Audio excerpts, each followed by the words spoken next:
Good morning, everybody.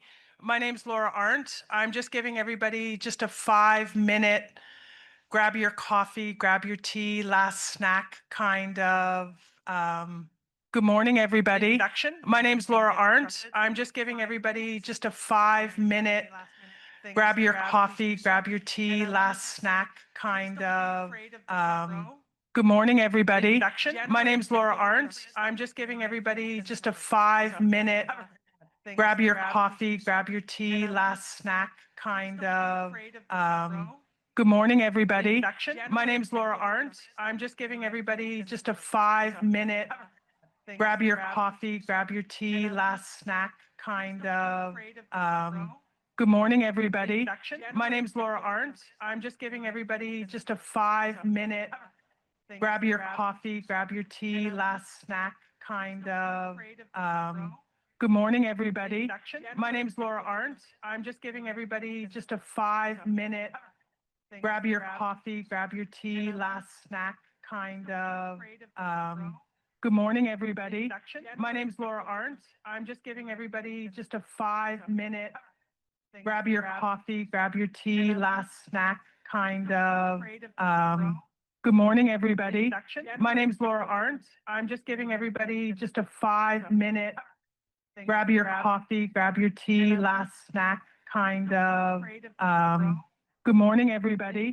My name's Laura Arndt. I'm just giving everybody just a 5-minute grab your coffee, grab your tea, last snack kind of. Good morning, everybody. My name's Laura Arndt. I'm just giving everybody just a 5-minute grab your coffee, grab your tea, last snack kind of. Good morning, everybody. My name's Laura Arndt. I'm just giving everybody just a 5-minute grab your coffee, grab your tea, last snack kind of. Good morning, everybody. My name's Laura Arndt. I'm just giving everybody just a 5-minute grab your coffee, grab your tea, last snack kind of. Good morning, everybody.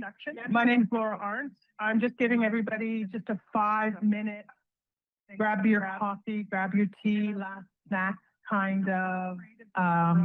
Good morning, everybody. My name's Laura Arndt. I'm just giving everybody just a 5-minute grab your coffee, grab your tea, last snack kind of. Good morning, everybody. My name's Laura Arndt. I'm just giving everybody just a 5-minute grab your coffee, grab your tea, last snack kind of. Good morning, everybody. My name's Laura Arndt. I'm just giving everybody just a 5-minute grab your coffee, grab your tea, last snack kind of. Good morning, everybody. My name's Laura Arndt. I'm just giving everybody just a 5-minute grab your coffee, grab your tea, last snack kind of. Good morning, everybody. My name's Laura Arndt. I'm just giving everybody just a 5-minute grab your coffee, grab your tea, last snack kind of. Good morning, everybody. My name's Laura Arndt. I'm just giving everybody just a 5-minute grab your coffee, grab your tea, last snack kind of. Good morning, everybody.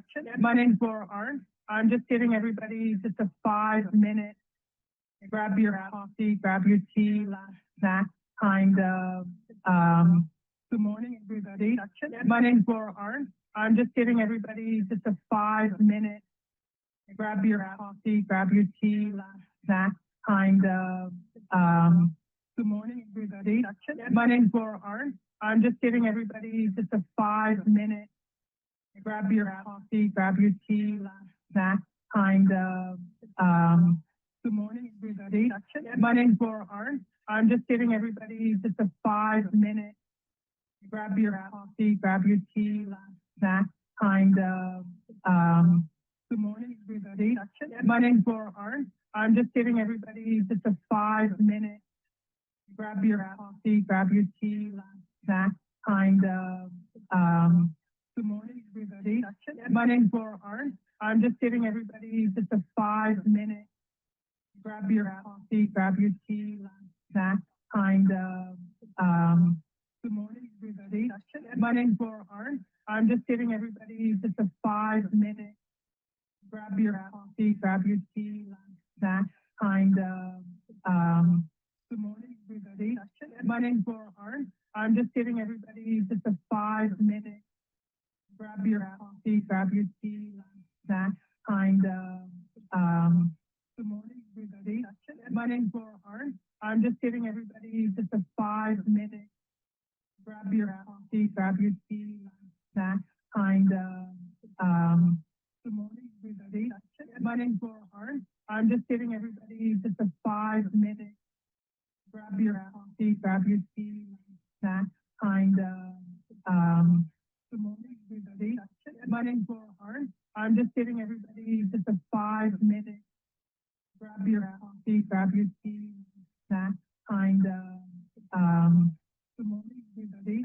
My name's Laura Hart. I'm just giving everybody just a 5 minute, grab your coffee, grab your tea, snack kind of, good morning, everybody.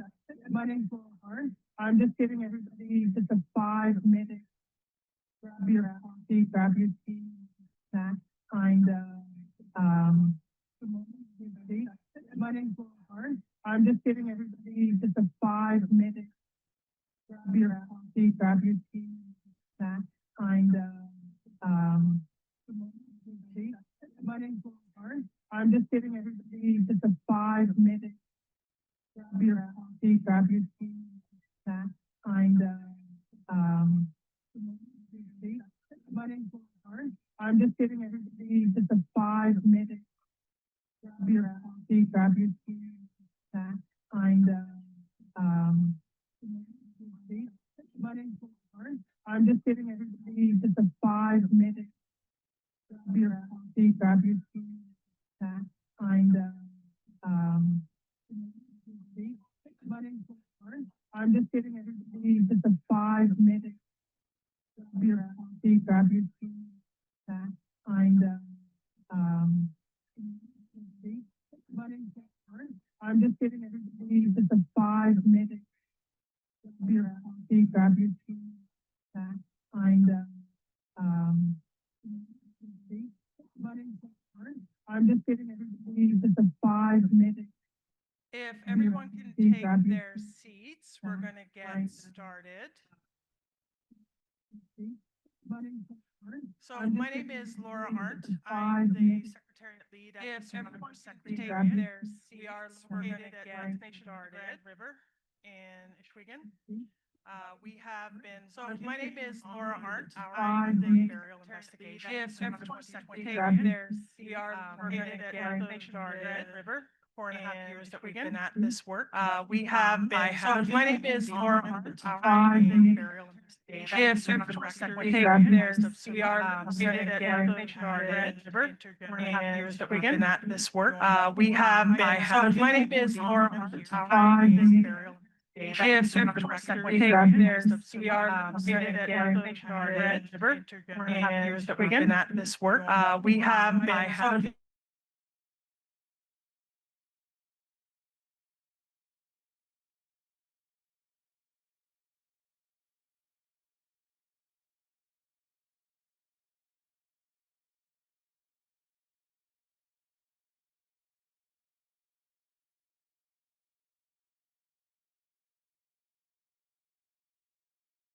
so mush hole survivor, Kathy Mayer, our first intergenerational who also had family members attend the mush hole. Alfred Lonnie Johnson, mush hole survivor. No words to share about Kathy Mayer, what I would our say first intergenerational who also had family members attend the mush hole. Corvette Blue. Alfred Lonnie Johnson, mush hole survivor. No words to share about Kathy Mayer, what I would our say first intergenerational who also had family members attend the mush hole. Corvette Blue. Alfred Lonnie Johnson,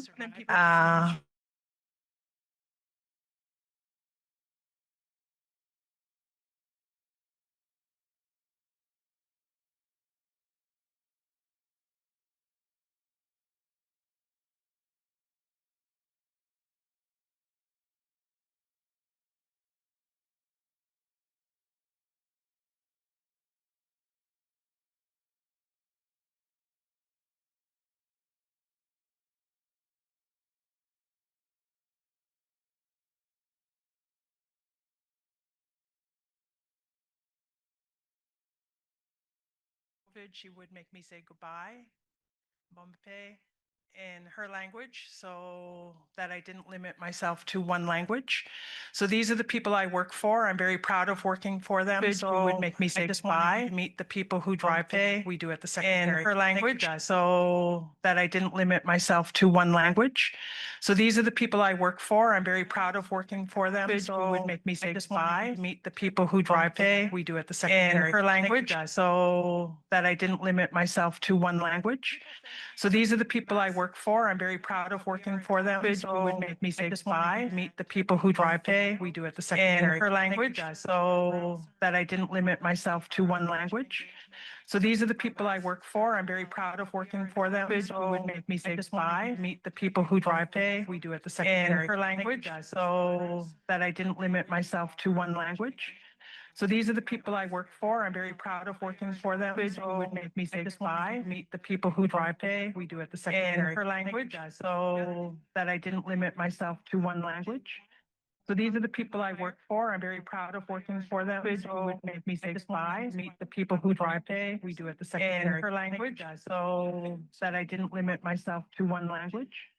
So these are the people I work for. I'm very proud of working for them. She would make me say goodbye, meet the people who drive pay. We do at the secretary in her language, so that I didn't limit myself to one language. So these are the people I work for. I'm very proud of working for them. She would make me say goodbye, meet the people who drive pay. We do at the secretary in her language, so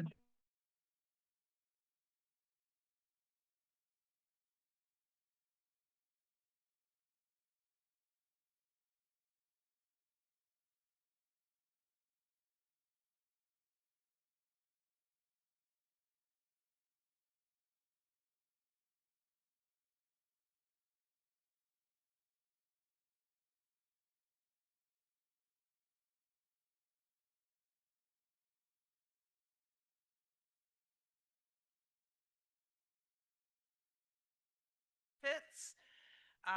But we are anybody with the red vests. There are a couple of folks at the back. Nicole is here as well. So we will have a full group of people. But we are anybody with the red vests. There are a couple of folks at the back. Nicole is here as well. So we will have a full group of people. But we are anybody with the red vests. There are a couple of folks at the back. Nicole is here as well. So we will have a full group of people. But we are anybody with the red vest. We believe very strongly you always go too deep, two people. And so you'll always find the two of us chatting up people. If you see anything or any concerns that you think we should touch base with somebody, please let us know. Anybody on the team, Misty and I are also part of that team. So please know. When we do this work, we know it's hard. And if you need to talk to somebody, that's what community is about. We come together, we share, we give support, and we try and find resourcing across our communities so that we can help each other in healing. And then at the back of the room, I'm going to ask Ashley Montour to put her hand up. Ashley is in the enviable position of working between me and our board. So she's pulled constantly from one side to the other side. And that's not really true. Generally, things are pretty easy going. We just need to make sure the information flows well. She's the person most of you would have been talking to over the last few weeks around travel accommodations in this event. I'd be lost without Ashley, as I would the rest of the team. Micah Patterson. So it's an interesting story how we ended up with Micah. It means Eric doesn't share things very well. So I needed a researcher to help us at the Secretariat, and I couldn't find somebody. As many of you know, we don't get huge budgets, and trying to find somebody who can do research is hard. So one day Eric and I were touching base, and Eric said, "Oh, you know who you might be interested in talking to? Micah. She's got a background in this area. She's been doing work at Woodlands Cultural Center, and I think she likes research." And so we had coffee. I looked at her resume, and the first thing I said to her is, "When can you start?" Micah now leads our research. She's our data librarian and our lead researcher.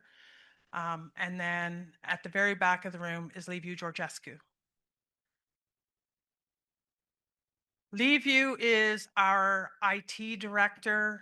He oversees the day-to-day operations of the Secretariat. And because of him, we're all connected. We're able to do some very exciting work around Indigenous data sovereignty and data governance. And I think these are the people who work for First Nations communities across Canada. To date, we've been able to say 60 First Nations across Canada. That includes the James Bay and Hudson's Bay region. A lot of people ask us, why do we host the event in Thunder Bay? It's because so many of the communities from where children were taken were from Northwestern Ontario. And so if we're going to have this difficult conversation, where best to come to where the medicine and the culture is reflective of your nations. And for us, that's critically important. We also host an event in June at Six Nations so that we can honor and embrace our cultural practices and ceremonies in the South. But we understand that there's not just one way of being in the world. We come from many nations, many communities. Some of us know those teachings, some of us don't. Some of us speak languages, some of us don't. Some of us have had the beauty of being able to live and grow in community, and some of us don't. And the reality is, there are reasons for that. And a part of those reasons relate to why we're here today, and that's to talk about unmarked burial investigations. So I'm not going to talk too much about the Survivor Secretariat because today it's about survivor conversation. And over the next 3 days, we have tried to create a framework of speakers that will help communities leading the work and give insight to survivors around what we should be thinking about as we do the work. I think it's very important as we move forward. You also notice that in the room, sorry, my team guys, sit down. I forgot about that. We're not in church. So in the room today, you will see Indian residential school survivors, intergenerational survivors. You will see technicians like myself and my team. We are all intergenerational survivors. And then you will see young people. I critically believe we cannot do this work without young people being in the room. And our children need to have the cloak of secrecy raised around what happened and how it continues to impact our generations. As an intergenerational survivor, my mother, her two sisters, my grandmother and my great-grandmother are all survivors of the mush hole. I know very intimately what legacy means. And for people who are here, survivors also know that because you aren't the only generation that were taken. Your families were taken, and thank you. Your family members were taken, parents were taken, brothers and siblings, and the impact means so many breaks in language, breaks in family, breaks in culture, breaks in identity, breaks in senses of belonging. So our hope through the gathering, first and foremost, is to create spaces where people feel they belong and you own this space, just like you own your lived experience. So I want to thank the young people who are also able to join us today. And then before I stop thanks, I have to give thanks to who I think is one of my dear friends and my morning Facebook chat, Sam Achkanichkum. Sam, I've known Sam now for going on 15 years. When we were leading the work of Feathers of Hope, he was our elder. When we started this work, he has come on board every time we've asked him, and he'll be doing an opening for us, but I cannot start without thanking Sam. And with that, I want to let you know just a little bit over the next 3 days because I want to be brief as I can. I'm really proud of the itinerary for the next 3 days. We're going to talk about things like data sovereignty and data governance, Indigenous data sovereignty and Indigenous data governance. And what that means for me, you own your truth. You own the history. And what sovereignty and governance mean is you claim that right to own that truth through the records and documents. And through governance, you create the rules by which we protect the memories of every child that attended. So they're big words, but really they mean we own it and we have a right to protect it. And so we're going to talk about that. We're also going to talk a little bit about the importance of how we do those things. And so we're going to have important people in the room, much more important than any of me or my team. Senator Francis is going to talk a little bit about his report, Missing Records, Missing Children. The report, there's a copy here for everyone, thanks to the Senate. I was saying to him this morning that people get intimidated because we don't quite know if the Senate's like the Prime Minister, but the Senate has been fighting for us, and they've been fighting for this work since the report came out. The Secretariat uses it in everything we do. So I was honored when Senator Francis said he would join us today. We have No History joining us to talk about the importance of records and documents. Micah Patterson's going to also be speaking about her role in records and documents work and research and building capacity in community. We're going to be talking about data systems, and we're building a database that will be accessible to families in all the communities. So we've used our funding to build a mechanism by which community members can access information about their families. We're not there yet because the government has a lot of legal hurdles we need to still navigate to get there, but we have the records centrally stored. I'm not going to get into it too much, or I'm going to give away Micah's presentation. Ashley Montour is going to give us insights into that. It is so critically important when it comes to self-determination. We cannot fight for our ability to fight and live in our own systems and our own values when we don't own the truth. And so bringing the truth home is an act of self-determination. On day 3, there's one group I haven't recognized yet, and that's purposefully because I'm going to talk about them a little bit right now. There is a panel from a group of survivors from El Salvador. Can I ask you guys if you would stand just briefly? And Amanda.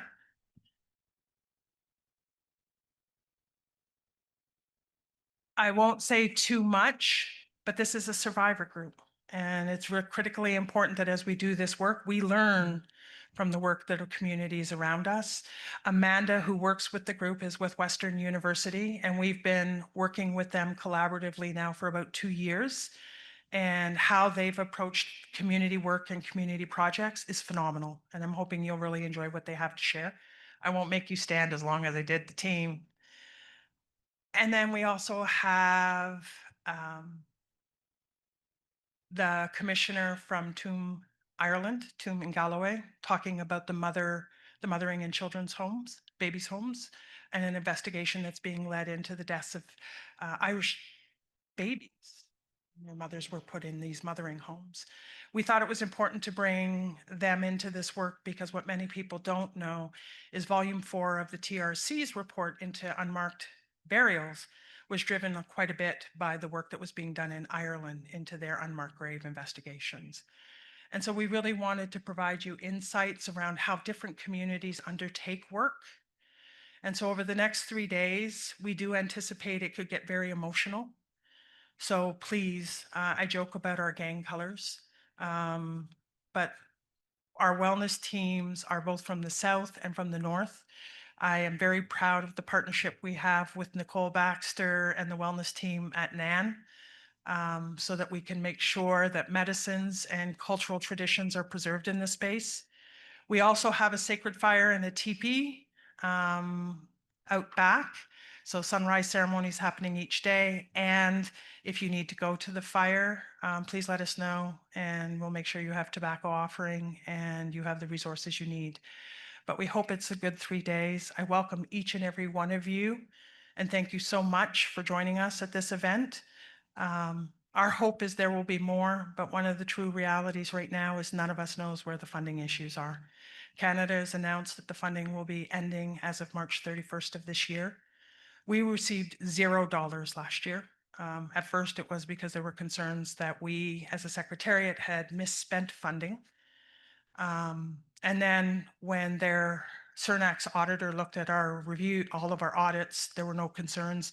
But then we were told the funding year had already closed, so we were given $0. This year, we're navigating very difficult issues, as are many of you. We have been told we cannot do invasive archaeology. We can't do outreach and education beyond Indigenous communities. We've been told our online website and social media outlets cannot talk about the history of the residential schools. We cannot talk about matters around educating people who are non-Indigenous in this country. That's not what we're funded for. I was a bit feisty when we had that conversation, and I said, so in talking to this team at INAC, how many of you are Indigenous? Not one. So I said, so how can I talk to you when it comes to the funding issues when nobody on your team is Indigenous? And reconciliation doesn't say for Indigenous people only, it's all of Canada. And outreach and education means we have to build bridges. And that's why we do these events, is we build bridges so technicians, non-Indigenous and Indigenous people all come together for the truth. And it doesn't mean it's your fault. What it means, truth-telling says, we can't let this happen again, but we all have to work, everyone across Canada. And I don't say Canadians, I say everyone across Canada, because not everyone here claims a space of citizenship. And not everybody who can claim that space of citizenship necessarily does. And so as we do our work, we continue to press Canada. We ask First Nations communities, as you do this work, please press hard. If you need insights about meetings and things we've done in our negotiating process, we'll share. We've shared our applications, we've shared our work plans. We shouldn't be making it hard for each other. We should be making it easier for each other. And then the last point I'll make, and I'll get off the stage because I know my time is up. I want to thank Ontario. Is Zara here? Zara, can you stand just for a second? Just a second. So 4.5 years ago, I went into my first negotiation with Ontario and I was told we would get a total of $400,000 over 4 years. That was it. It was a cookie cutter approach that was applied to every First Nation across the country. I argue differently because my issue is I'm looking for history and records associated with 140 years of operation. So the magnitude of the work that we undertake at the Survivor Secretariat is significant. And $400,000 is, unfortunate when it comes to research, nothing. Since then, the residential schools unit has become one of our biggest champions. And it's a horrible thing to say when you think federally where this responsibility really lays. Ontario has consistently, when it comes to schools in this province, tried to ensure that the funding was in place. They have worked very hard to meet with communities like ours to get a better understanding of the work we're doing. They created a working table. And while we don't get the funding that we get from Canada or got from Canada, they've been consistent. They've been dependable. And even though it's a year-by-year framework, they're knocking on the door saying funding is coming. And so I do want to acknowledge that Ontario has been a good partner. They may not be able to fund all the work we're doing, but they're doing what they can to ensure that there's funding to sustain organizations. So as we begin the next 3 days, all of you are our honored guests. All of you are knowledge carriers. We hope to learn from you. So I encourage everybody, please network, please talk to each other, share emails, share phone numbers, because when you have questions, somebody in this room will have an answer. And that's what the gifting of wisdom is about in this work. So with that, I'm going to ask Micah to come up so I can introduce her as she's walking up. So Micah Patterson is Tuscarora Wolf Clan from Six Nations of the Grand River. She is our research lead. She started as a data librarian. Then she started taking on research. But if you want to talk to anybody about the database, the records, and how much work we've done, it's Micah. This is the stuff. Now look at Eric and scowl at him that he didn't bother to tell me. She holds a Master's of Arts in History from McMaster University. She has professional specialization certificates in collections management from the University of Victoria. She spent over a half a decade working with Indigenous collections with a strong focus on Haudenosaunee communities. Today, she's working with us to preserve. Now, come on, Eric. You didn't think that was relevant? She has been working over the last year and a half with No History and with Anna Mickey Technology Solutions on two major projects. On the technology front, she's been working with Jeff Ward, who's sitting here in the room, with Anna Mickey, to build a database to house these records, and a database built by an Indigenous company, embracing Indigenous values and beliefs, and anchored in EU standards, which are some of the toughest technology standards in the world. So Jeff and Micah and Leaview understand how important, and I call it the memory project, how important preserving the memories of every child, not just the children who didn't come home, but every single one of you who may have attended the Mohawk Institute.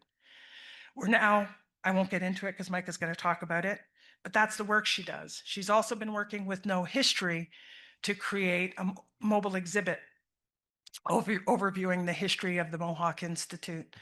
I understood how important the work was, but it was when Micah wouldn't let up and made me go to the ROM with her to take a look at the ROM and how it's set up, because the plan is that's where the exhibit will start its life. And so this will be nationally available. Canada can't say much from Cernac's perspective because it was Heritage Canada funding. So Micah's been working with No History on this project for just over a year and a half, and we're just about there. She also works very closely with our investigation team from the coroner's office in regards to continuing to seek the names of children who died at the Mohawk Institute. And amidst all of this, Micah and her brother Eric are both intergenerational survivors. So the work isn't about a job. It's about keeping the memories of every child alive. When we were in our worst funding crisis, I was sitting with Micah one day, and Micah said, "I just want to let you know, you're going to be prying my fingers off my desk because I'm not stopping." And I like to believe that's the sentiment of everyone on the team.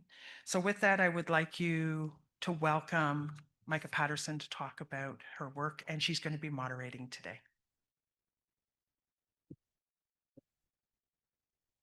Yeah, but it's fine.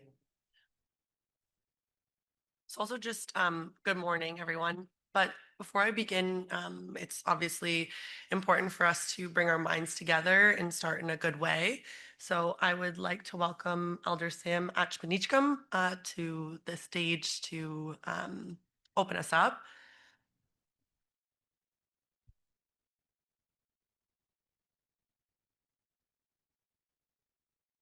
Hmm.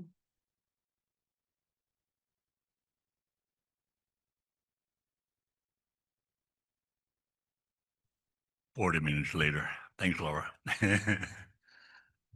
And I would listen to her words and the work that is ahead. I think we're going to need to do a lot of praying to ensure that we move forward in a good way. A lot of us I see a couple of people here that I've walked with for quite a long time, and started this work way back in 1992, and bringing that awareness and advocating for the residential code survivors. And it's been very hard, but it's also very rewarding. So we are here today, and there was a lot of work that I was done, and I'm sure that a lot of you were involved in the TRC gatherings, and I was there for 5 of them, I believe, and it was listen to thousands and thousands of stories from survivors. So I carry them with me wherever I go, because I'm part of that, and they become part of me. And it's always an honor to carry those stories and remember. It's something that I hope that my children recognize the path that we took to get here, and to what I will pass on to them when I am done my work here. And I think that we come a long way. A lot of times when you're in the midst of of the storm, it's hard to see that we have moved a long way, and our young people are listening to the stories, are sharing the stories, and we have gone beyond just sharing stories. We have done more than that. I think a lot of people have reclaimed their language, their ceremonies, and it's good to see that. And I welcome all of you here to Wikwedong, is what the name of this place in the language, and Shlabe Chigaming, which is the name of the lake here, and Nimikiwajo, that mountain up there, and Nanabajo, and we're all the land of my people here, and we've lived around this lake for thousands and thousands of years, and occasionally we would get visits from the Mohawks way back. We've become friends now, so we're okay.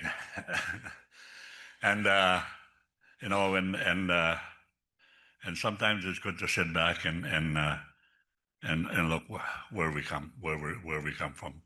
I know that many of the people that start off are not here with us anymore, and they have done their work and left to in their spiritual journey. And I know that they're watching and they're listening to us as we move on, and I hope that what they see, you know, and the work that all of you do, I hope they see that. And I've traveled across the country and heard my name pronounced in many ways. That's not bad. And yeah, and it's Ashnibanishkam. It is my the original name I still carry from my great grandfather. That was his name when they registered him. They used to call Ajanibanishe. That was his name. So that's where my name comes from. He had 5 wives, and that's why he was always late. And Ajanibanishe means you'll be late. In the springtime, when you go out on the land and you try to reach your boat before the water breaks, spring breaks, but he was always late. So that's why they gave him that name. And so I've never tried to live to that name. I only had 1 wife, and I always arrived on time. Well, most time anyway. And yeah, and I carried that, and I remember that name that I inherited, and I honor my parents and my grandparents. The thing about me, I guess, different from a lot of the survivors, was that I grew up in the bush for 12 years. I lived out in the land hunting and trapping, and that was my life for the first 12 years of my life. Living in a tent all year round, and we just traveled the rivers and land, and we hardly ever came to town. And so they finally hauled me off when I was 12 years old. I was too big to hide now. Couldn't fit in that big thick wagon they had there. So they sent me off to residential school. I was 12 years old without very few words in English. And so I struggled a lot when I arrived there because I never could understand what they were telling me, what their instructions they were telling me to do. I tried to follow what everybody else was doing. So I got into a lot of trouble for that, because I couldn't understand what they were saying. But I learned well. I learned fast. By the time I was 16, I was in high school. So I learned the colonial way as well. But I kept my teachings, what my father taught me, what my mother taught me. And, you know, you guys ever watch these shows about people living out in the land or survivor kind of things? That's nothing. I live out there all my life, and I still have all those skills, and I can do those things. You can drop me off in the middle of nowhere. Come and see me 2 years later. I'll be there with 2 wives and 3 children. I'll be all right. And you know, and I'm thankful for that. I'm thankful for the teachings that my father and my mother taught me, and I hope to, you know, I really enjoy the land, being out on the land, even though I don't get out too much as I want to, but it's good. And it's always a place that I go whenever I need some time. and to connect with my spirit and myself to recognize who I was, where I came from. And the land will always remind me of that, how blessed I am and what was given to me by the Creator when other call around me.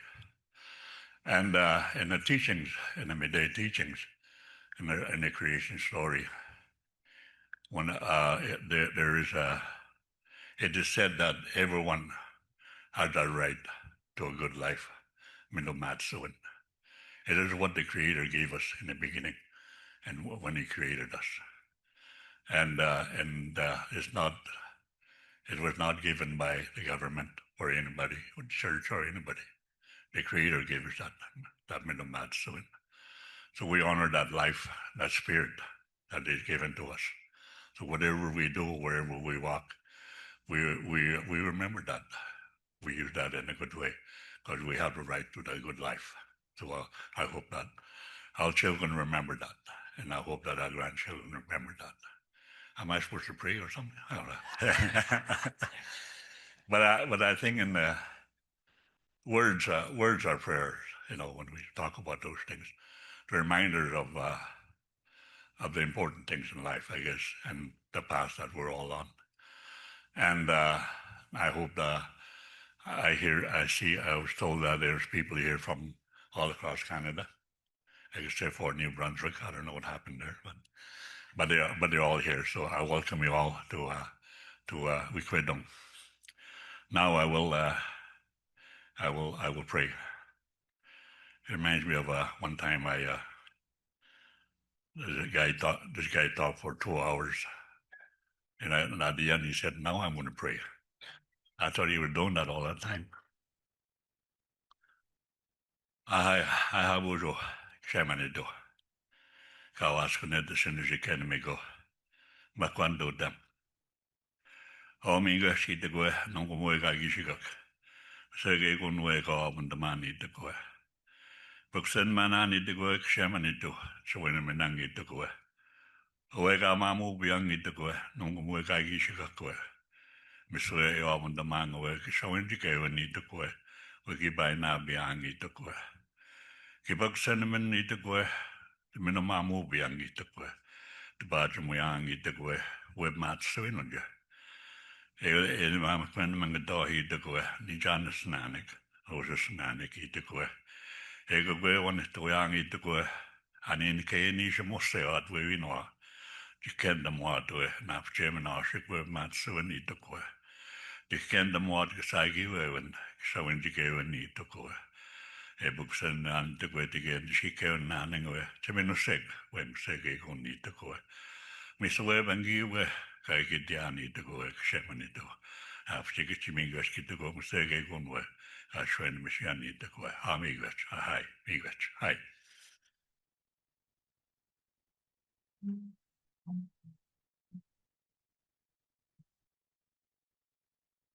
I just wanted to say thank you, Elder Sam, and I appreciate the good words and how you pronounce your last name. I was practicing it all last night, and then I confirmed again this morning and wasn't quite there, but next time. And again, just to continue our morning off, I know we're running a little bit behind schedule, but I think it's important that we all come together as one. And again, start today off with good minds. So I'm just going to ask Shelley Clark to just open us up with a drum song.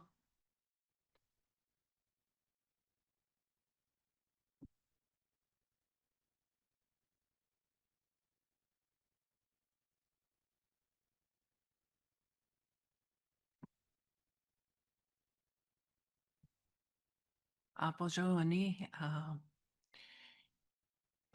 Shelley Negan, Shelley Ne Yungets, Gayakono Niwandina Jodo, Duistoe Niwanjina Lado, Oswego, Grand River Territory. My English name is Shelley. Cayuga Nation. I'm the younger, come from the younger brothers of the Mohawks, the Senecas, and the Onondagas. So I'm the younger brother. We're a little bit more mild. So I was asked to sing this morning, and it's a great honor for me to sing for the spirits that are here. I'm a guest in your territory, and as a guest, I try to conduct myself and with a good mind while I'm here. I'm also on the wellness team, so if you need any support, myself and my coworker and the rest of the team here, we'd be really happy to help you out. So I was out in the teepee this morning. I was offering my tobacco and thanks for a safe journey and for all the spirits here. So I'd like to offer the bear that Makwa song for the Makwa. I just honor the bear. I carry the bear medicine, and that bear has been very, very prevalent in helping our people to heal. My mother was in the Mohawk Institute. I think she went in around 3 or 4 years old. She never really talks about it much. She just passed away last year. So I like to remember her. I like to remember all the children who disappeared, never came back. And I'm so grateful to Laura and her organization that over the years I've really been able to come out of myself and get a little stronger.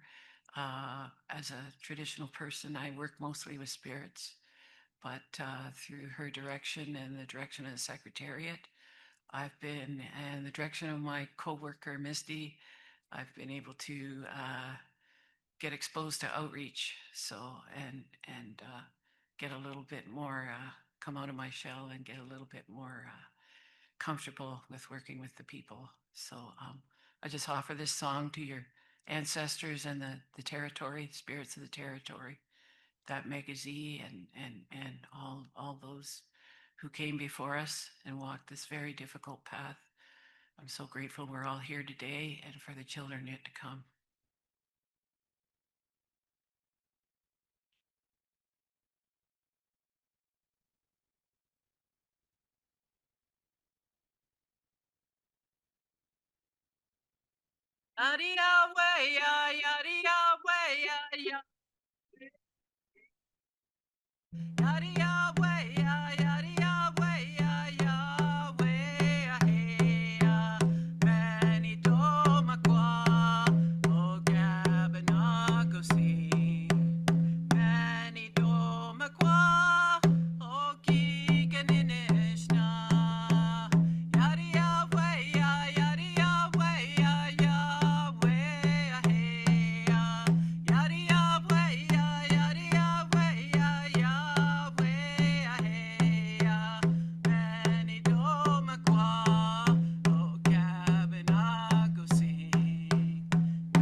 Thank you, Shelley.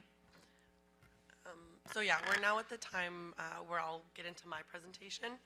And just in the interest of time, we're going to try to move things forward a little quickly. I gotta find my clicker.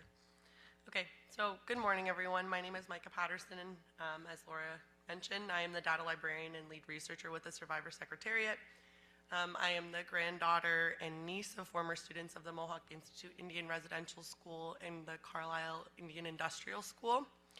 I was raised and still live on Six Nations of the Grand River, so like my colleagues, the work that I do is deeply personal.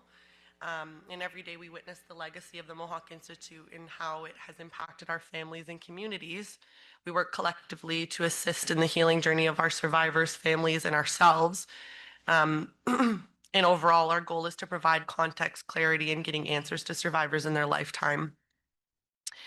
So my role as data librarian and researcher is quite vast. Obviously, working with a small group, my portfolio is quite layered. So I primarily say I work with records and documents, but that means I'm involved in a lot of different areas within the organization. So I oversee the database and the development there. So I work closely with Lee View and Jeff Ward, as said. I also respond to community inquiries. So that comes from survivors themselves wanting to learn more about the records that we house that pertain to themselves, or in some cases, next of kin and families of survivors who have passed on that would like to know a little bit more about their families. I'm obviously as well involved with the investigative research with the Chief Coroner of Ontario, and like Laura said, working on the mobile and traveling exhibit. And so as my presentation will progress, we'll see a little bit more about how in depth this does get. So obviously here I just have a little brief outline basically of how the presentation is going to go. So firstly, I'll center us by providing a brief history on the Mohawk Institute. I empathize with those in the room that experience this history themselves, but to ground us all, I think it's important that the folks that are joining us from a little further away understand just the history and why decisions are made the way that they are at the Survivor Secretariat. We'll be moving on to the importance of records and documents and how it influences the work, as well as the work completed to date. And then I'll be kind of rounding that off by talking about Indigenous data sovereignty and how the Survivor Secretariat works within this realm. So the grounds of the former Mohawk Institute holds archaeological significance for several different reasons. This area was a pre-contact village that can be tied to the neutral people, as well as the post-American Revolution settlement, the Mohawk Village. This land is located on the Haldimand Tract, a parcel of land that was allotted to the Six Nations by the King for their allyship to the Crown during the American Revolution. So in this photo here, we can kind of see where that tract itself is lined out, and that's in red, and then in the orange is what still currently exists. And so this treaty explained that it would extend from mouth to source, approximately covering 950,000 acres. And this would be settled on by the Six Nations in perpetuity. As I said, we no longer occupy this amount of land. So this information is important because it helps us to contextualize the challenges and complexities of any ground search or archaeological work that's happening on the grounds, as 3 significant periods of time can be reflected in these finds. This also informs how we do document collection. So it helps us to understand and reference the changes that have been made to landscape, as well as just the expansiveness of the property of the Mohawk Institute, which spanned over 600 acres. So the institution in its first iteration was established in 1828, initially set up as a boys' mechanical school, and then eventually evolved into what we know now as the Mohawk Institute, to which girls began attending as well. This happened under the support of the New England Company, the Anglican Church, and the Canadian government. And it must be noted that 3 main buildings occupied the grounds. This here is just a map again to kind of indicate the information and documents that we are collecting. So here we can see a record from 1828 explaining the settlement along the Grand River. And obviously over time, we'll be able to see the ways in which that was condensed, as well as what the purpose of this land was being used for. So like I said, the institution itself was established in 1828 and progressed over time. These 3 main buildings occupied the land, but many secondary and tertiary buildings also existed on the grounds. So buildings such as barns, a forge, chicken coop, classroom buildings, houses, just to name a few. The Mohawk Institute operated for over 140 years and therefore saw the oversight of many different principals and administrators. So despite what is known about the different individuals, we can draw the conclusion that they all help to serve the purpose of removing children from their homes, communities, and culture. What we cannot conclusively determine is if every child that attended the Mohawk Institute experience direct forms of abuse or violence, but what we can determine is that the removal of the child from the community created a wave of displacement, alienation, and separation from family, kin, and culture. It must also be noted that the institution did not operate with the intention of providing children with proper education or adequate living conditions. Rather, the Mohawk Institute utilized and capitalized on the labor of children and created a breeding ground for mental, physical, sexual, and spiritual abuse, and in some instances, death. The children were responsible for tending to the farm, animals, cooking, cleaning, sewing, and laundering, not only within the confines of the building and the grounds itself, but for affluent people in the local area as well as hired help. The children were responsible for harvesting food, and they did not get the opportunity to enjoy the fruits of their labor. Instead, they watched as administrators and staff indulged while the majority lived malnourished. So it is unimaginable to synthesize the history and experiences of the school and the children that attended. However, it is important to note that due to the history of the land and the operation of the school, we as an organization have been required to shift and adapt accordingly. It is because of the experiences shared in the records that we work with, we conduct, it expands beyond the original property and intertwines with the involvement of other institutions in the local area and beyond. So this history is not something that you can pull from the air when standing on the grounds. This work is directly related to the collection of survivor testimonies and through the work of research within the records and documents. This is the exact reason why understanding the importance of the ground from the context of the pre-contact village to the residential school era and beyond informs all ground search efforts. Therefore, the collection of any records related to the land and the historically significant periods associated is of great importance to us. It is because of this work that we have access to historical maps, drawings, aerial photos, descriptions of the associated lands, buildings, and development activities. As ground search activities are undertaken, these documents are a critical cross-referencing tool, and it helps and guides us in the technologies that we use. So the next following slides will just provide some examples of what some of these documents will look like. In this one here, we can see some meeting minutes from the New England Company dated circa 1930s, and it's regarding the Mechanics Institute, which is discussing these finances in boarding and clothing for children. And I know it's really hard for you to see, but in the top paragraph, in the second paragraph there, it talks about salary discussions, and then in the last sentence it talks about the needs and well-being of the children. And so again, I think it's painting a picture of the ways in which the institution itself operated with the needs of administrators and staff over the children themselves. The next photo is a census record from around the 1950s. And so it's the mentioning of the Mohawk Institute, and it directly relates to an individual who was a superintendent at the time. And so it's through these records where we start to understand the needs in terms of our cataloging practices. So through this, we create persons of interest profiles. And so every document that's related to that individual is then put under that profile. So in this case with the superintendent, this document is now related to them, and we can now date their involvement back to the 1850s. Here is a difference in the same building. So this was the second iteration of the Mohawk Institute. So the first photo was in 1884, and the second one, excuse me, was in 1889. And so what we can see here is within 5 short years, just the difference in the building itself. And so these images are important for us to understand the changes that were happening to the lands. And it gives us an opportunity for comparison.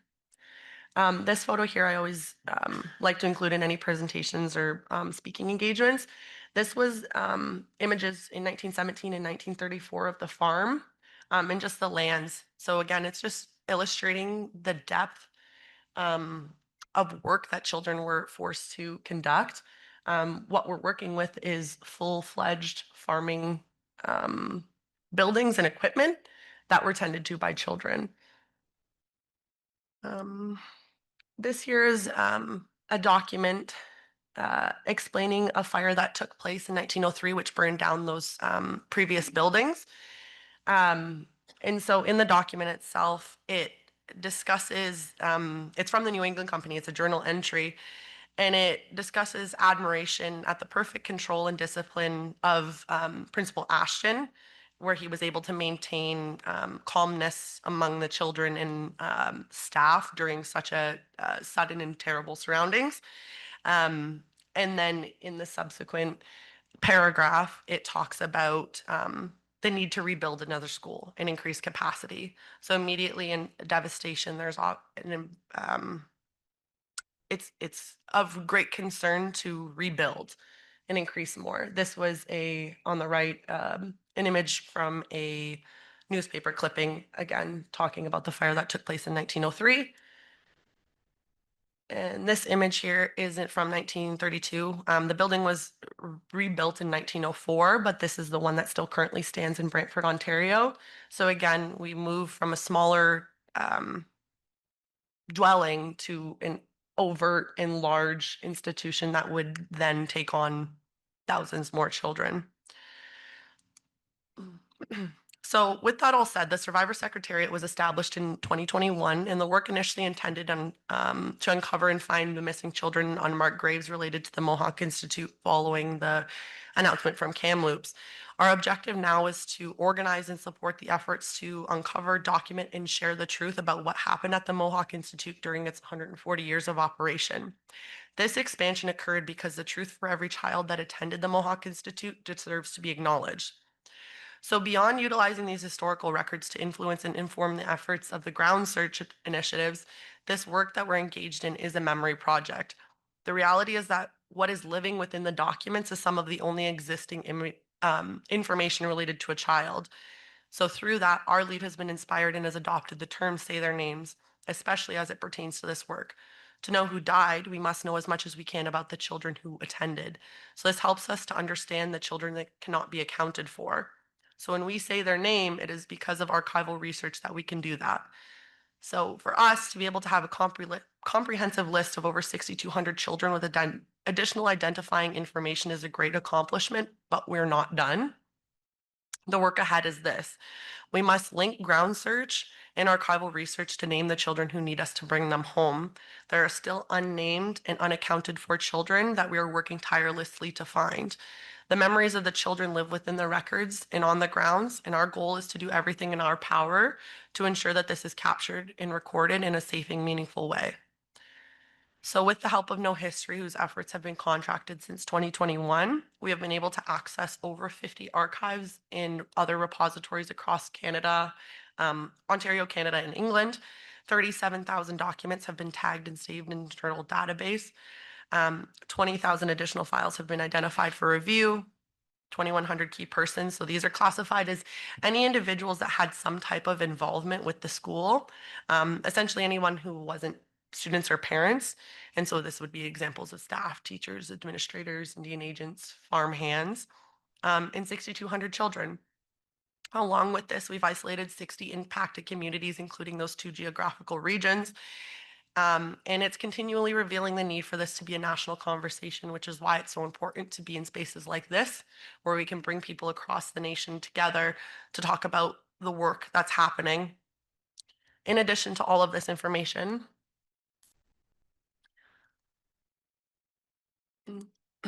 105 deaths have also been identified, which is more than double what the NCT initially reported on and what they continue to report on.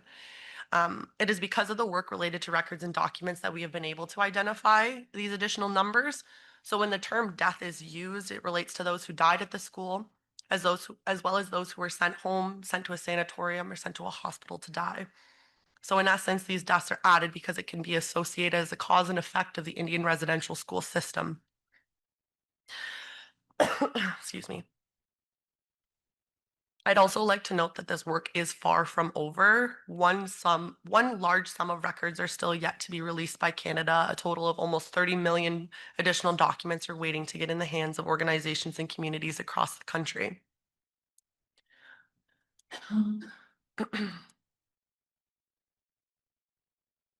So in addition to the archival work that we do, we're obviously well engaged in community initiatives across Ontario specifically.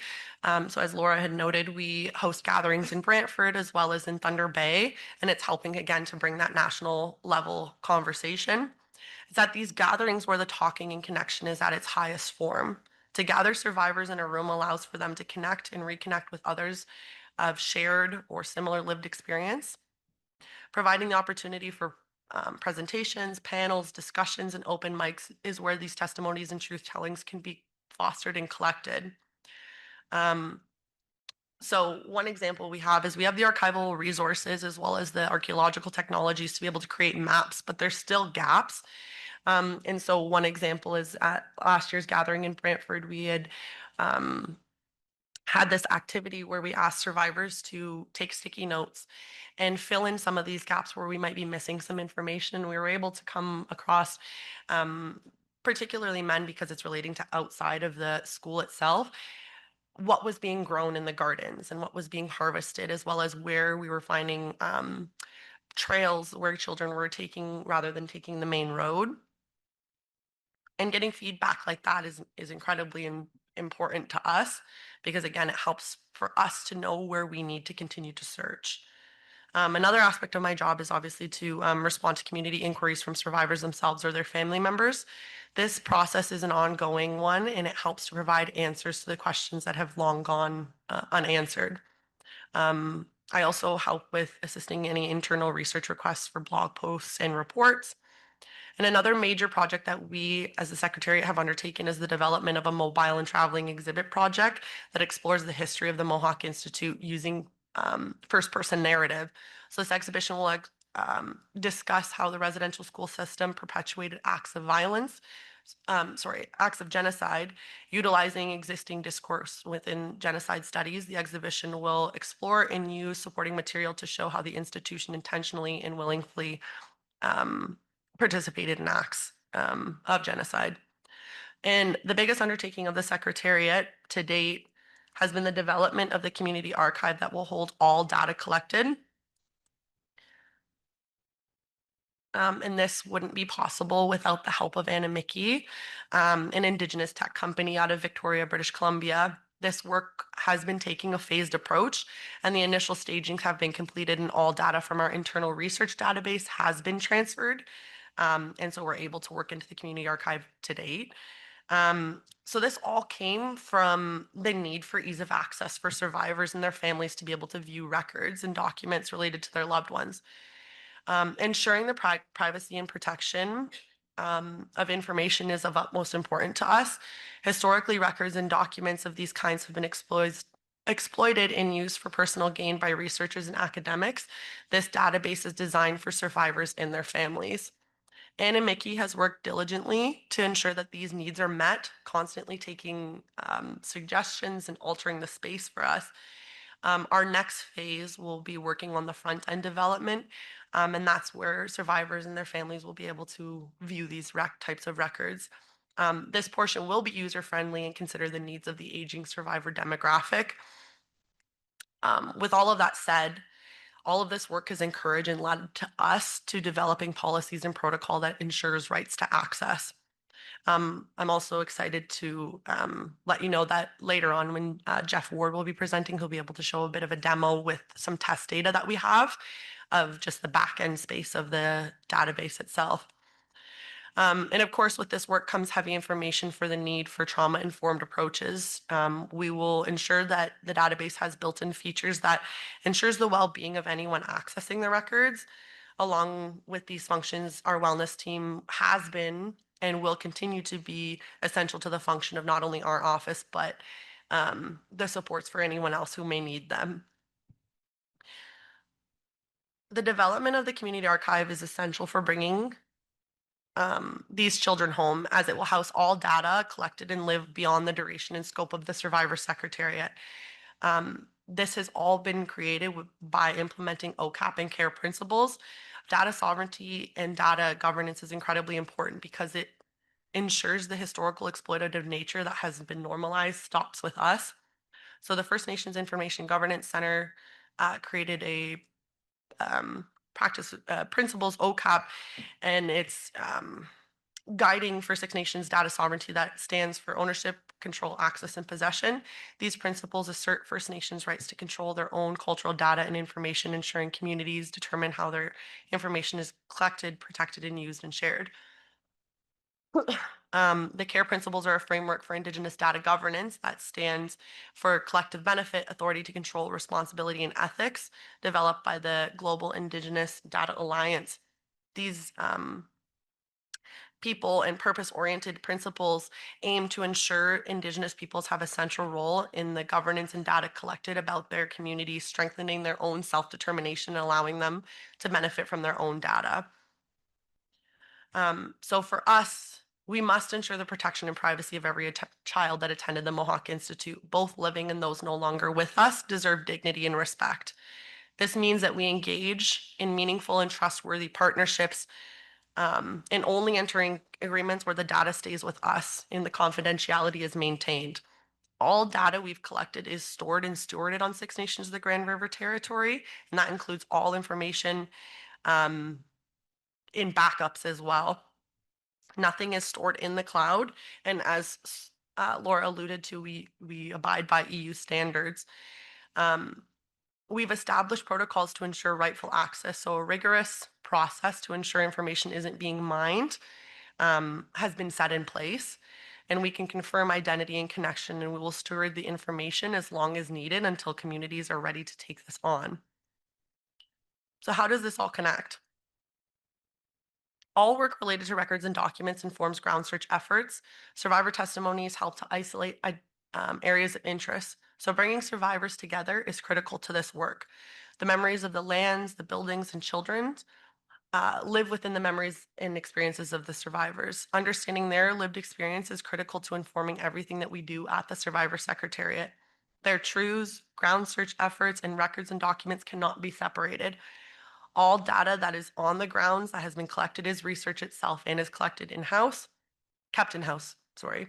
Ultimately, all work that is completed at the Survivor Secretariat is intertwined and cannot be separated. It is imperative that this work continue simultaneously and together. Building capacity ensures that the continuation in this legacy of this work. We work hard to make sure that we can pass this knowledge on. Encouraging and leaning on the efforts of youth in the community fosters the intergenerational investment into this work. To the youth and young people in this room, believe in your abilities and know your communities and families stand behind you. And to the survivors, we're so grateful for your presence and courage to share your experience. We're here to listen, we're here to support, and we will never give up on this work. So with that, I say thank you.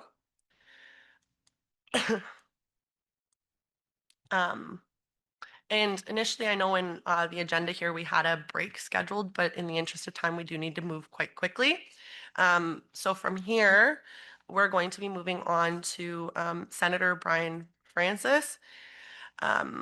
Senator Brian Francis was born on Lennox Island First Nations located in the Malpk Bay off the northwest coast of Prince Edward Island. This is where he spent most of his childhood and attended the Lennox Island Indian Day School from grades 1 to 8. At the age of 14, Senator Francis moved from Lennox Island First Nation to pursue a high school education on the mainland. Despite receiving a substandard education in his early years, he was able to catch up and graduate from high school. Senator Francis went on to complete a 4-year apprenticeship in carpentry and became the first Indigenous person on the island to receive his interprovincial Red Seal trade certificate. While Senator Francis intended to obtain a Bachelor of Social Work, he instead joined the labor force to support his growing family. He subsequently built a successful 40-year career in the federal government as well as in First Nations governments. While his journey in public service began with an entry-level position at Veterans Affairs Canada, Senator Francis went on to hold management roles across various departments and agencies. Between 2002 and 2007, he worked with Fisheries and Oceans Canada in Charlottetown, where he used his family background and experiences in the fisheries to act as a point of contact for the Mi'kmaq on fisheries-related matters such as the implementation of funding agreements. In 2007, Senator Francis was encouraged by community members to run for chief of the Abwegweit First Nation. He was successful and served as the chief and band administrator from 2007 to 2018. During this time, he worked tirelessly to improve the social, economic, and cultural well-being of community members. His contributions included increasing access to educational employment opportunities, as well as building governance and financial management capacity. In addition, Senator Francis led the development of various infrastructure projects, including a biodiversity enhancement hatchery to support conservation and sustainability, a water tower to secure reliable access to safe drinking water, and building and repairing housing units on the reserve. While he was chief of Albuquerque First Nation, Senator Francis was one of the formal signatories to the Canada-Prince Edward Island Mi'kmaq Partnership Agreement and the Canada-Prince Edward Island Mi'kmaq Consultation Agreement, which set out a framework for consultation on proposed actions or decisions that could adversely impact asserted or established Aboriginal and treaty rights in the province. He also served on the executive board of the Atlantic Policy Congress of First Nations Chiefs Secretariat and the Olnewag Development Group Incorporation. In 2018, Senator Francis was appointed to the Senate of Canada. He is the first Mi'kmaq to represent Prince Edward Island in this role. Since becoming leader of the Progressive Senate in May 2025, he is also the first Indigenous person to lead a group or party in either House of Parliament. Additionally, Senator Francis served as the chair of the Standing Senate Committee on Indigenous Peoples from 2021 to January 2025. He has also been a member of the Standing Senate Committee on Internal Economy, Budgets and Administration in the Standing Senate Committee on Fisheries and Oceans. In 2021, Senator Francis sponsored a bill in the Senate that led to the federal establishment of the National Day for Truth and Reconciliation on September 30th of each year. A direct response to the call to action number 80 of the Truth and Reconciliation Commission, the day coincides with Orange Shirt Day and honors the individuals, families, and communities impacted by the Indian residential school system, Indian day school system, and related institutions. Senator Francis subsequently advocated for Prince Edward Island to follow suit. In October 2021, Prince Edward Island became the first province to officially designate September 30th as National Day for Truth and Reconciliation. Other jurisdictions have followed suit. Senator Francis remains committed to advancing changes that will positively impact the lives of people in Epectwick and beyond. He lives near Charlottetown with his wife Georgina. They are proud parents and grandparents.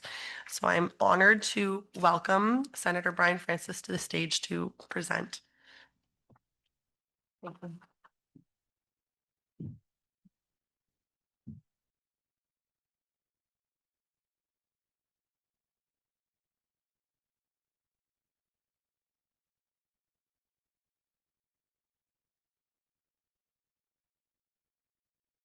Can I put that up there? So I have more room for my paper. Oh, Wiliaksik Boog. Good morning, everyone. Certainly an honor to be here with you all this morning. Before I begin, I just want to share some resources for anyone who may need support. I do this at every presentation. I know you have some awesome support people around the room, but also there's some additional support numbers on the screen. And I want to first acknowledge that we are gathered on the traditional territory of the Anishinaabe, now home to the Fort William First Nation signatories to the Robinson Superior Treaty of 1850. So again, it's my first time here and certainly an honor to be here. I'm going to cover some of the opening remarks that Mika did already for me here. So I guess the first thing we'll do is take a look at the overview of the Senate. Jean, do you have that on there, Jean? While some of it may be familiar to some, I want to make sure everyone understands the work that we do at the Senate, and in particular our committees. So we'll just do a little recap. The Parliament of Canada is composed of two chambers, the House of Commons and the Senate. The Senate, by contrast, represents the provinces and territories and gives a voice to underrepresented groups like all of us. In total, there are 105 seats in the Senate. There are currently 100 that are filled now, with roughly 12 Indigenous senators, which is not too bad. We're getting there. When I first started, I think there was 4 or 5 of us. So we're pushing. And I'm proud and humbled to follow in the footsteps of Indigenous senators who came before me and to stand alongside those who are there with me now. Among them are the late Murray Sinclair, who led the Truth and Reconciliation Commission and Michelle Adet, who led the national inquiry into missing and murdered Indigenous women and girls. In the slide, you can see me with Senator Sinclair on the day I was sworn into the Senate because he sponsored me and walked me down the aisle in the chamber. And with Senator Adet just a few months ago at a press conference. Now, some of you may be wondering, what does a senator actually do? A lot of you may be wondering that. Among important part of our work happens in the committees. A lot of our work, we do a lot of work in our committees, and the result that you see today, the report was an example of really valuable committee work. So it's a small group of senators who get together to review, build, and investigate issues of public concern in more in-depth ways. We do this through our regular meetings. While we are in session, we usually meet for 4 hours a week to hear directly from experts and other witnesses to gather evidence. Then we draw from our findings to produce reports with recommendations. After a committee report is tabled and adopted in the Senate, we can ask for a formal response from the federal government. They have 150 days to reply, either with a response, an explanation, or nothing at all. Whatever the case, committee members can do a follow-up, which can include inviting federal ministers and other officials to appear at public meetings to answer questions about what is being done to respond to the report and its implementations, its recommendations, or if nothing has been done, then we ask the question why. This is one way in which senators can demand transparency and accountability from the federal government. So now I want to talk about the Standing Senate Committee on Indigenous Peoples, which was created in 1990. The late Senator Len Marchand, a member of the Okanagan Indian Band of British Columbia, was its first chair. I had the honor of serving in this role from late 2021 to early 2025. I'm still a member, but the chair is now Senator Michelle Adet. I moved on when I became the first leader of my group, the first Indigenous person in Canada to become the leader of a parliamentary caucus or group. So I was fortunate enough to do that, elected by my group. So our committee has a broad mandate to examine matters that affect Indigenous peoples across Canada. During my tenure, we conducted studies and issued reports on topics like the ongoing discrimination in the registration provisions of the Indian Act, the establishment of an Indigenous human rights framework, and the topic that brings us here today, the lack of complete and timely access to historical records about residential schools.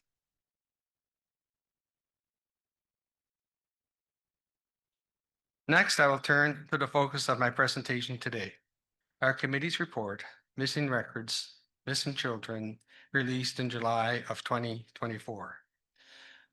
The report deals with painful and deeply troubling issue, the fact that even decades after residential schools closed, many records needed to uncover the full truth about what happened to children at these institutions are still missing or being withheld. So how did this report come about? Well, in 2023, our committee heard from the National Center for Truth and Reconciliation and the Independent Special Interlocutor for Missing Children and Unmarked Graves. Based on their testimony, we issued a short report called Honoring the Children Who Never Came Home, Truth, Education, and Reconciliation. In it, we committed to holding public hearings to demand answers from various levels of government, church, entities, and others who have yet to disclose all records in their possession to the NCTR, and a full list of names is appended in the report. As promised, between September 2023 and April 2024, the Committee on Indigenous Peoples held 10 public meetings and heard from 39 witnesses. Our committee heard from most record holders named by the NCTR. However, in some cases, the invitation was not enough. It took several follow-ups before some agreed to appear. There were also a few who simply declined or never responded to our invitation.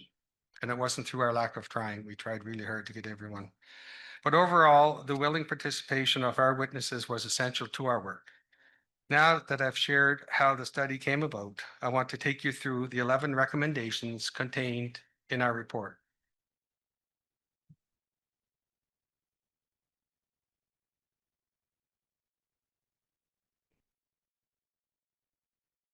The first recommendation in our report calls on the Government of Canada to hold the Catholic Church accountable for its legal obligations under the Indian Residential School Settlement Agreement, to release all relevant records to the NCTR, such as the personnel files for the nuns and priests.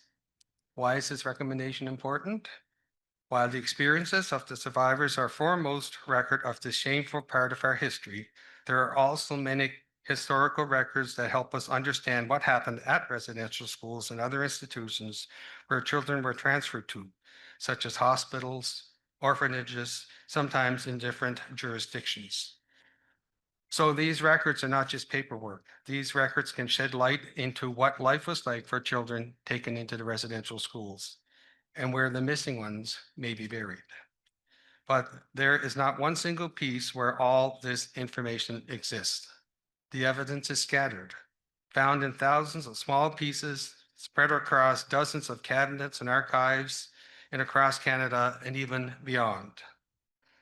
Some records have already been destroyed or lost. Others, due to poor record keeping, may have yet to be located.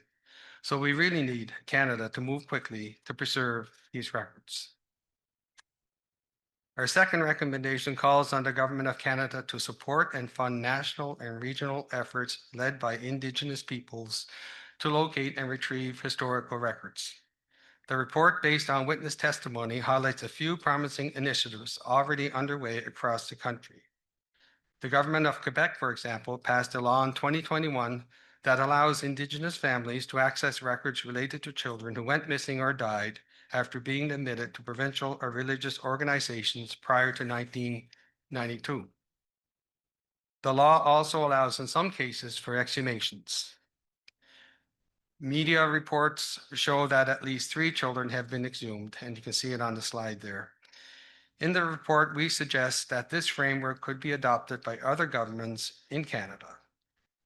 The report also highlights how Treaty Commissioner of Saskatchewan developed a library and archive to collect church and government records and support ground-penetrating searches. However, records are spread across Saskatchewan and other provinces, making them hard to locate and access, especially when there is little regional coordination. Searching across multiple jurisdictions takes significant time, money, and energy. Barriers of many that you all know very well. After the discovery of potential unmarked graves in Kamloops in 2021, Parliament acted quickly to create the National Day for Truth and Reconciliation. It also committed to supporting searches for missing children.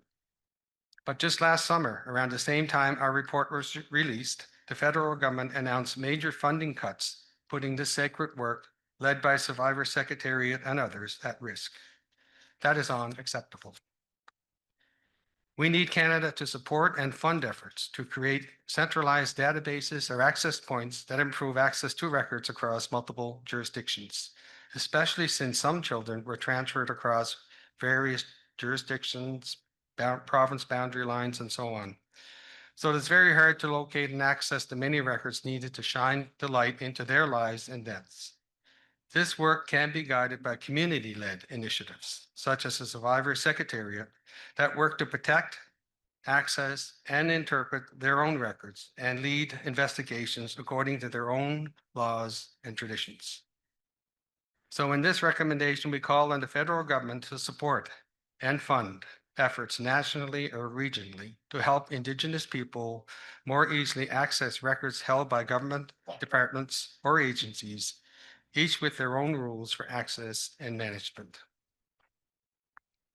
Recommendation 3 calls on the federal and provincial governments to provide funding to the Society Historique du St. Boniface and Royal BC Museum to help translate, describe, and digitize records from the Oblates that remain in their custody. Both institutions told us that they were working hard to make these records available, but limited resources and support from the Catholic Church have slowed progress. A lot more funding is needed to expedite this work. For example, St. Boniface told us back in 2023 that the records in their care, just waiting to be organized, would stretch the length of a standard baseball field. So that image really stuck with me. It shows just how vast the amount of information is and how much work there is to do. Without adequate funding, records like these ones will continue to remain inaccessible.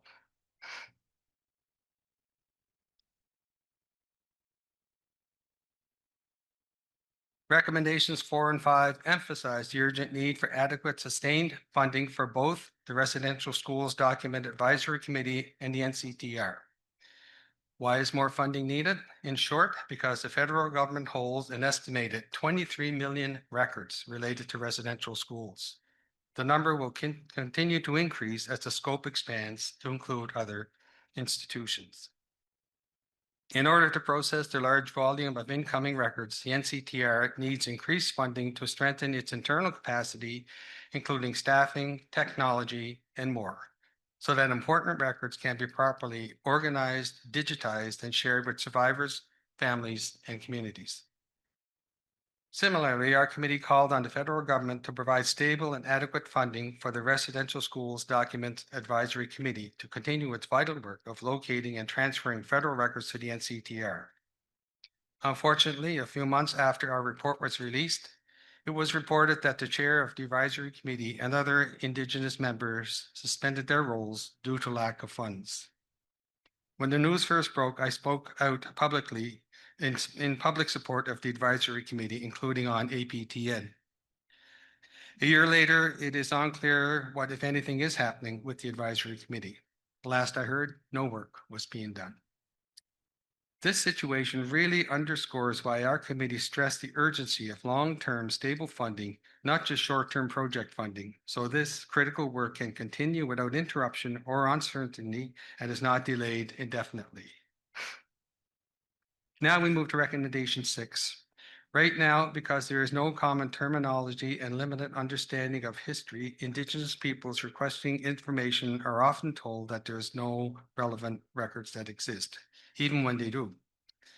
That is why in recommendation 6, we call on the federal government to work with the Residential Schools Document Advisory Committee to develop a shared terminology for access to information and privacy requests.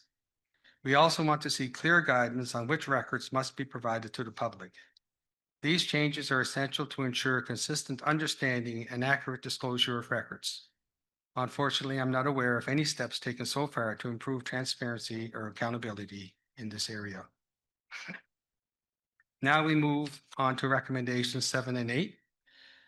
Our committee heard from 3 survivors from St. Anne's: Dr. Edmund Manitowaban, Mike Manitowaban, and Evelyn Cormas, who have spent years pursuing legal action to correct official narratives that misrepresented or denied the serious nature of abuse endured despite significant evidence. In response to the testimony from Dr. Manitowaban, our committee recommended that Indigenous Services Canada fund an Elders Institute in Fort Albany to support healing and intergenerational learning. Additionally, in response to testimony from Faye Brunning, who provides legal counsel to St. Anne's survivors, we recommended that the federal government also adopt a formal policy to proactively disclose information and prioritize negotiation and mediation rather than continued litigation. Plain and simple, Canada needs to stop spending millions in court fighting survivors. Recommendation 9 and 10, our committee heard repeatedly that federal departments often rely on overly restrictive interpretations of the Access to Information Act and Privacy Act. The process is overtly complex and long, and once released, records may be hard to read due to poor quality or significant redactions. As a result, in recommendation 9, our committee calls for amendments to the Access to Information and Privacy Act. These acts were written decades ago, long before Canada committed to implementing the United Nations Declaration on the Rights of Indigenous Peoples. So we need to bring them into alignment. We also want to give federal departments more flexibility to share records that contain personal information about Indigenous peoples when there is clear and compelling interest that outweighs the need for confidentiality. That would ensure that privacy rules are not used to block access to important information, especially information related to Indigenous peoples, when there is a compelling public interest that clearly outweighs the need for confidentiality. What we really want to see is a shift forward towards more openness and transparency so that having to make formal requests becomes a measure of last resort rather than the norm. Building on that, recommendation 10 goes a little further. It calls for for changes to Canada's privacy and access to information laws, including updating the purpose clauses of both to explicitly reflect reconciliation with Indigenous peoples. These and other changes would transform how federal institutions handle information requests, ensuring that laws are interpreted and applied in a way that also supports public transparency and accountability, but also respects and upholds the rights of Indigenous people to access, control, manage, and retain records that contain information about us. The final recommendation in our report focuses on Library and Archives Canada. In particular, we are calling for a review of death records from before 1967 to identify Indigenous children who may have died while attending residential schools or federal hospitals in the Northwest Territories.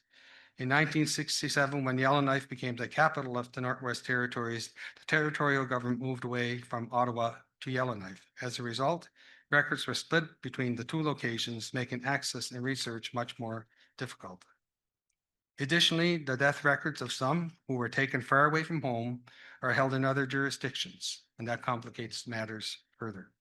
These factors have made it challenging for the Chief Coroner of the Northwest Territories to locate and disclose records, but he told their committee that he was committed to doing a better job. The review of the records is essential to ensure that missing children from the territory are documented, recognized, and remembered. It's not just about uncovering the truth. It's about providing closure for families and communities still searching for answers. So in conclusion, the report is not just about records. It's about ensuring Indigenous people do not have to keep fighting for access to our own history. We've tried to highlight some of the barriers that still exist and offer concrete steps to improve access to records. We are hopeful that we will help Indigenous people and families still searching for answers. I'm grateful to everyone who contributed to our committee report. At the same time, I want to acknowledge that our committee did not hear from many individuals and communities leading the sacred work to uncover the truth of what happened. No doubt we would have benefited from hearing from many of you here today. Unfortunately, because our time and resources are limited, even in the Senate, our work tends to be a little more narrow in scope. That said, our work is always open to the public. Our meetings are broadcast live and on demand. While we cannot hear from everyone, but everyone can contribute by submitting written evidence, which becomes a part of the official record. This ensures more voices from our work. Our report, Missing Records, Missing Children, needs formal Senate adoption in the coming months, and we're confident that will happen. And once it's adopted, we will request an official government response to the report. We may then have the chance to question the federal government on their actions or inactions. So I encourage everyone to sign up for committee alerts on the Senate website and to stay up to date on it. And I hope I've provided you some information today, a bit of we feel is a roadmap for us to go forward in this very, very sacred work. Well, Alan Bigwedge, thank you.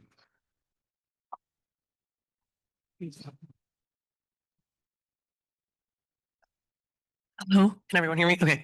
Senator Francis, thank you for your leadership on the Senate report, Missing Records, Missing Children. Many survivors, families, and communities are still facing major barriers in accessing residential school records, especially those held by churches, governments, or private organizations. What actions do you believe the Senate can take to ensure full and timely access to these records and to hold institutions, my apologies, accountable when they continue to withhold or delay them? Well, I think we have the ability to raise awareness. Our work in our committee generates media coverage. Media watches our committee meetings, and that helps to keep the public informed.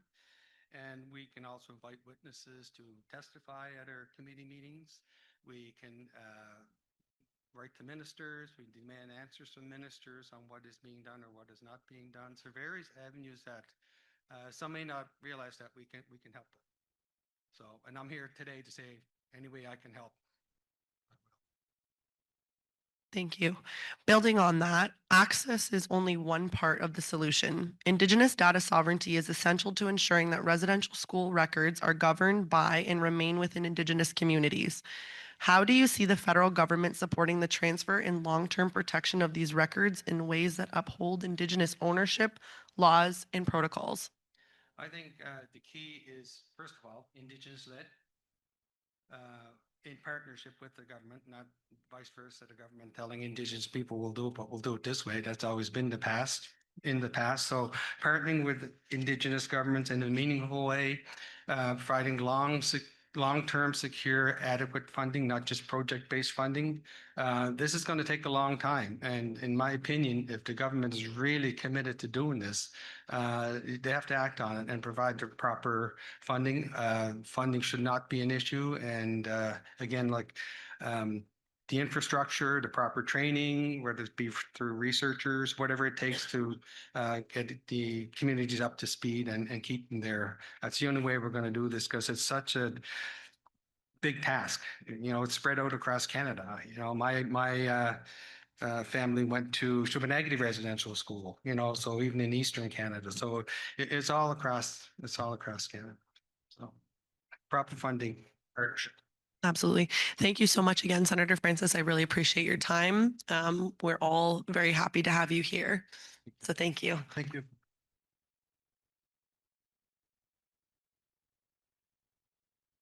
And I'm going to walk this down to you, but we do just have a small gift just in terms of a token of our appreciation.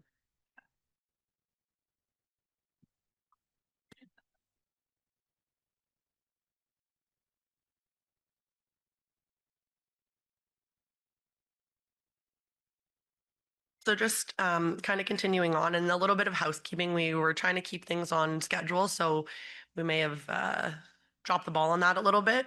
So some just general information for everyone here.